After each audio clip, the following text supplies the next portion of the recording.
Roger, tell these mother subscribe to the Prophet channel. Oh, they got you. The game talks about this beef with 50. You see me reacting in the corner. Kissing Nas, and I always took that as a stand-up.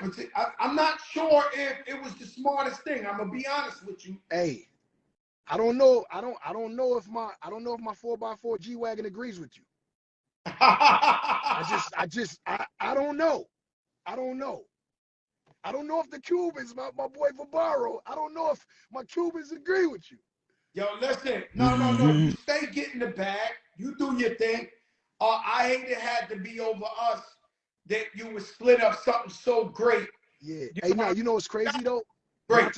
Not to cut my brother off, but for what you did for me when I was in Miami a few weeks ago, all the Carbone, we even. Because I broke up a whole group for you. Look, you said it out your own mouth. Yo, listen, man, I hung out with you in places I won't hang out at. Just because I know Games is there, I want him to know we good. I'm up in there. The boys is in there. We good. You know what I'm saying? I want you to feel like you can skip to my loop wherever you at when you with me. And that's another thing about LA that gets me confused is no matter what big homie you with or the king of Bel Air, whoever the dude wants to be, it still happen. Yeah, it don't matter. It's a few guys you could really stand next to that, you know, like Draws is one of those guys. Like you can stand next to Draws and you be all right. You know what I'm saying? So it's, I mean, because I've been around the biggest. Like they done told me, yo, this is the king of all, and the bullshit still go down. Well, you got the young kids, they don't really care about who used to be whatever. They don't care. But that's everywhere. You know what I'm saying? It's like you said with the whole I can't believe I broke up a group for one of my best friends in and out of music, Fat Joe, Nas, Kiss. And you know why I did that? Because I grew up on like you and Pun and the Locks and like the scales where they wear the wells with. Like I couldn't. So when 50 was talking about we beefing with these, I like lo and behold, I was in a group with those, but I wasn't breaking peanut butter and jelly sandwiches in half with G Unit. I ain't see them until it was time to work. So I didn't grow up I grew up to Fat Joe. Like on Fat Joe music, on Pun, on Terror Squad, Cuban Link, like I was locked in. Them niggas, like that shit, when I first started smoking weed, it was the Cuban Links album, bro. Like you know what I'm saying? So I was confused because I thought like I was supposed to be loyal to like where my heart was, and my heart wasn't. Like a lot of people like, oh, you nigga 50 put you on. No, 50 did not put me on, bro. People don't understand that at that time in LA, I was it. I was the nigga. So that's why Jimmy took me and told 50 he was putting me in G Unit, and 50 accepted because my name was ringing bells in the streets of hip hop. I was already on. So it didn't matter if I signed with Diddy or Irv or whoever I was still gonna be game. I'm not saying that like Aftermath and Dre and 50 and those niggas didn't help, because that is my story. But if I would have signed the Terror Squad, I would still be the game. There's no doubt about it. So, and again, let me ask you a question. I seen a little video at the Laker game. You walking past Jimmy Iovine. I didn't see him. Hey, yo, look, let me tell you, Jimmy Iovine is like 5'2". Larry Jackson, who is like maybe 6 foot or 6'1", Jimmy was walking with a little hat on and just looked like a regular little white dude. I didn't know that was Jimmy Iovine. When I seen the video, I'm like, oh shit, that was Jimmy Iovine. Now, Jimmy Iovine probably didn't see me, one. And if he did see me, he probably felt like Game. Like Game up my money. I'm not saying shit to Game. So I get it. I understand it. But I'm not cutting out paper. I'm not cutting out paper dolls in a corner waiting to be spoke to by Jimmy Iovine anyway. Like, what are we doing? What are we talking about? I saw Larry Jackson. I done been in restaurants where the man, and I got no problem with Jimmy Iovine, but I done been in the restaurant where the man ran out the back door and all that because they told him Fat Joe and the Terror Squad is in here. And that was when I had beef with 50. He would just be break. And I was like, yo, I don't know why this man, I don't have no problem with this guy. So I seen how Larry talked to you. He knew Jimmy was beyond him, and Jimmy spun and got it. But it ain't no beef anyway. You wasn't gonna beat up Jimmy Iovine at the So you Lakers. saying Larry Jackson ran the play on me. Yeah, he did. Yeah, he did. All right, Yeah. all right. But hey, he got And I love to Larry play. Jackson, but he did the Heisman, and then Jimmy spun it around that way. Oh, See, whew. I didn't see Jimmy. I saw Larry, and I just acknowledged him for his work at Apple Music, because when we see each other, we should say you doing a good job and you doing good. But with the whole Jimmy Iovine and the whole 50, and I'm gonna say this, and then I'm at the studio about to go cook something. But with the whole beef, and it's crazy how how the G Unit shit fell down when I was trying to like hold down Fat Joe and that. But yeah, and then when I was going through that beef and shit, Eminem and Dr. Dre had to side with 50. Eminem because 50 and Shady and Eminem and G Unit, that was their thing. And Dre was gonna ride with me because it was NWA, it's Compton, but it's a business. And at 24 years old, 25 years old, I didn't know that. You know what I'm saying? And that gotta like Eminem, super loyal. I was mad cool with Eminem, and I fought the beef with 50. He never said nothing about me, but he never talked to me. And then once I squashed the beef with 50, Eminem became my boy again. He's a loyal mother. You was about to go bar for bar with him? No, nah, come on, that's Eminem. What I'm saying Wait, to you, wait, hold on. Fat Joe can't go bar for bar with him? Yo, listen, Eminem is dead night. I'll go with anybody. All right. What I'm saying is, he was my man. And then when I caught the beat with 50, remember he was on the lean back remix and all that. He just faded to the back. He didn't diss 50. He didn't diss Fat Joe.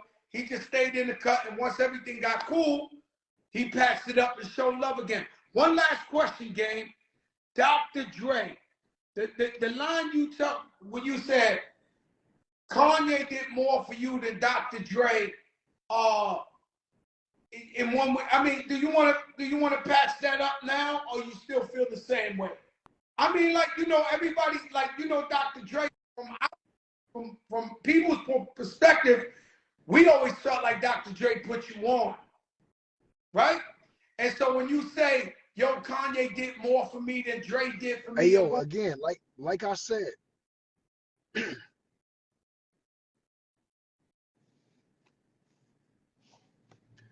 yeah, it's like I said, it's like Dre, I was already like it's in it. Like I'm just being honest, bro. It didn't matter if I signed to Death Row or Aftermath or Terror Squad or Def Jam or Bad Boy. I was going to be the game. I already had the streets locked in LA, bro. That's why I got signed. I got signed because I was already eating out here in the streets. I was the biggest nigga in the streets, period, in LA. So whoever signed me got gifted with the next nigga that was going to carry LA. You know what I'm saying? Yeah. I get it. So your point is, I was already on fire. If anything, Dre scooped up the hottest young man in the streets, and it looked even bigger than.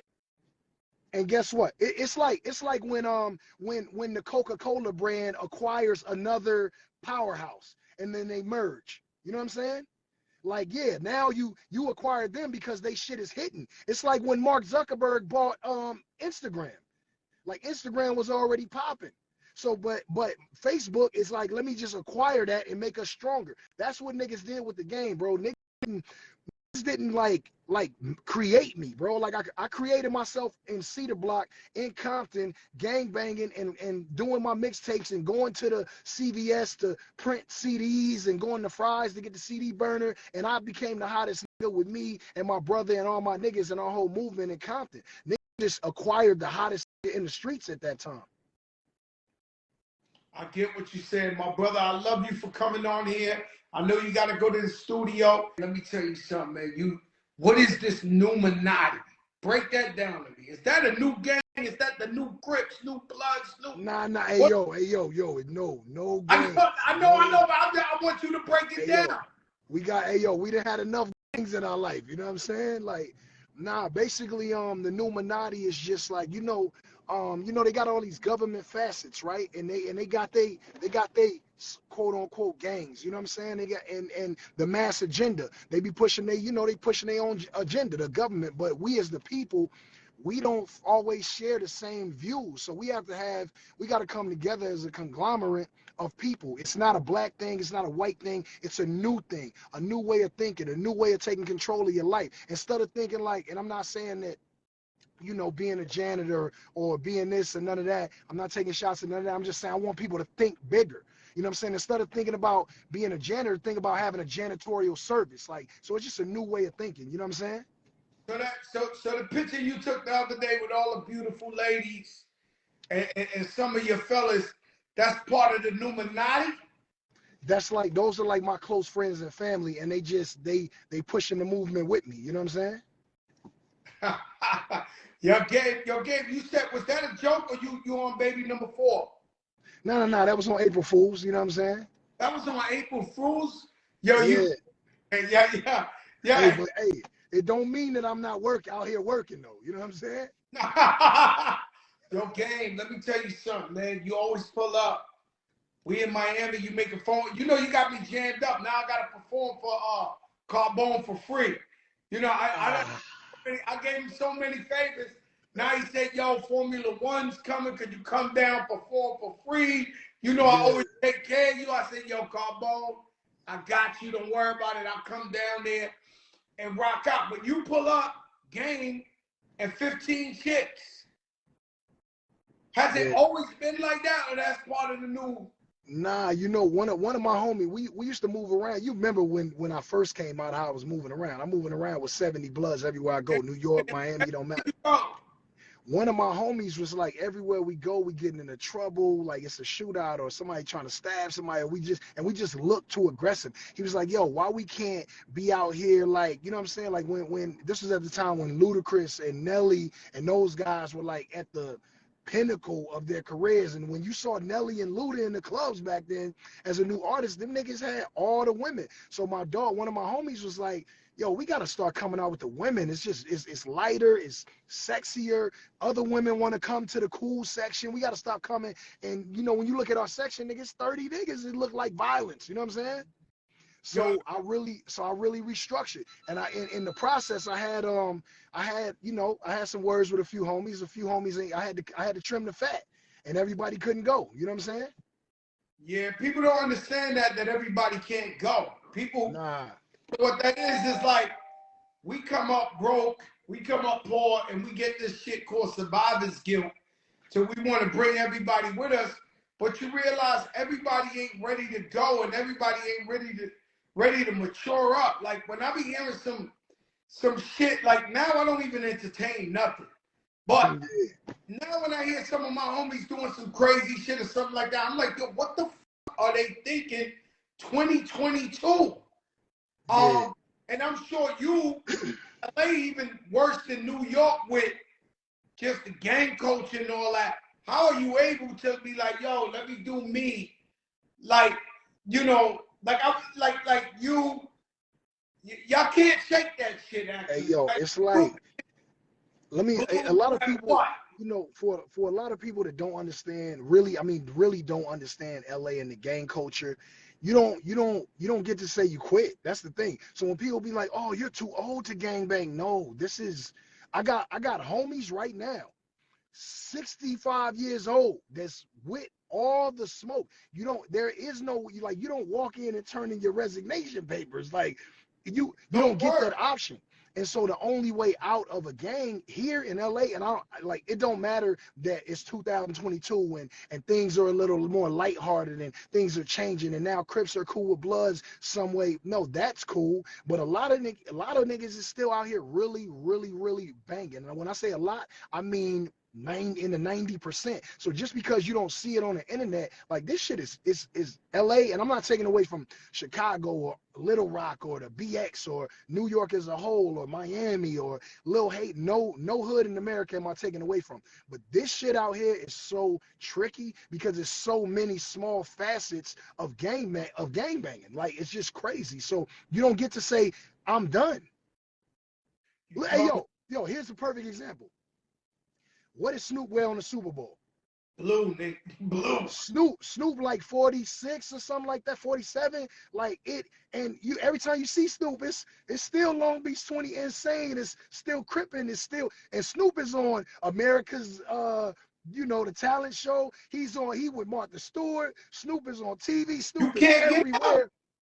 But Snoop is still Crippin' heavily. So I'm saying and so what we not doing is we not like Snoop ain't saying like go join the Crips, but he's saying this is what I am. And a lot of people be like, damn, Snoop, you too old. No, that's not the culture. I love you to death, and I will always love you, my father, because you didn't see what I had, you see what was deep in my heart. The only man in the world who can do handstand push-ups with his fist on concrete. With profit, muscle. Subscribe for more.